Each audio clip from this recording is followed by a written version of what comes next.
बाथ्राया ओरैनो बुंनायल' बाथ्रा नङामोन। इउपिपिएल दोलोनिफ्राय जोङो दिनैनिफ्राय खनथामसो नाजाबाय जे जोङो हाग्रामा महिलारि बिथाङाबो बिटिसि सुक्ति खालामनाय हारिनि थाखाय मावबोनाय मानसि हिसाबै बिथांखौबो ससनमानै जोङो मोनसे जायगा होनांगौ बेबायदि होननानै इउपिपिएल दोलोनिफ्राय प्रमद बर' बिथांनि बिथोन बादियैनो हानजानि डिसिजन बायदियैनो बिपिएफजों ज' जानायनि गोरोबलायनानै इयुनाव जोंनि नैबे बड'लेण्डआव थानाय बेनि गासै 35 लाख सुबुंफोरखौ नागरिकफोरखौ मोजां मोनसे खुंथाय मोजां मोनसे सोलोंथाय रांखान्थि समाज बेबस्था गासैबो बिथिङावनो जौगाहोनांगौनि थाखाय जों ज' जानाया दरखार दङ।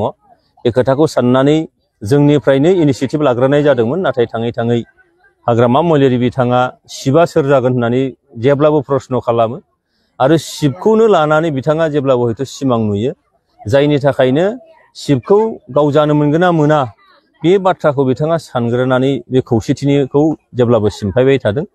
दिनै बिथाङा जेखि खोथा बुङा मानो बास्तबा बेनो जे बिथाङा माने सोरबाया मोनजादों मोनलोङाखै बेजों खोथा गैया, सोरबाया मा खस्थ'आव थानांदों बेजों खोथा गैया, बबेबा गामियाव दालां बान्दोआ मोजां जाफुंदोंना जाफुङाखै, दैबानाजों खस्थ' मोननांदोंना मोनाखै बे बाथ्राखौ बिथाङा मालाबाबो साना।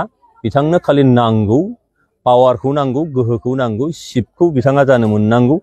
जों बुंदों बे शिब जानाया रायजो राजाया थिग खालामगोन, जोङो खौसे जाग्रोनांगौ नङाबा सुथुरा गाग्लोबगोन। नाथाय बिथाङा जेब्लाबो बेखौ नारगारबोदों।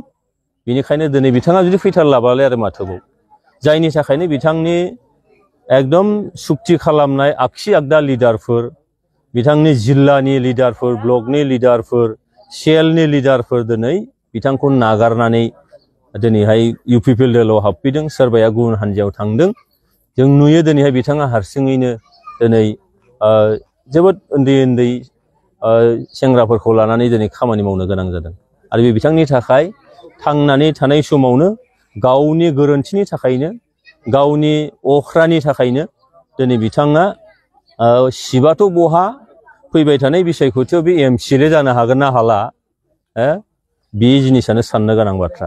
शिबाथ' बेसेबांबा गोजाननि बाथ्रा बियो एमसिएलएखौ जागारथोंनाय बिथाङा बेबायदि थासारिसिम फैदों। दिनै बिथांनि समस्थिनि रायजो राजाफ्रा दिनै बिथांखौ नागारदों आरो फैबाय थानाय बिसायख'थियाव बिथाङा देरहानो हानांगौआ सिमांनिसो बाथ्रा।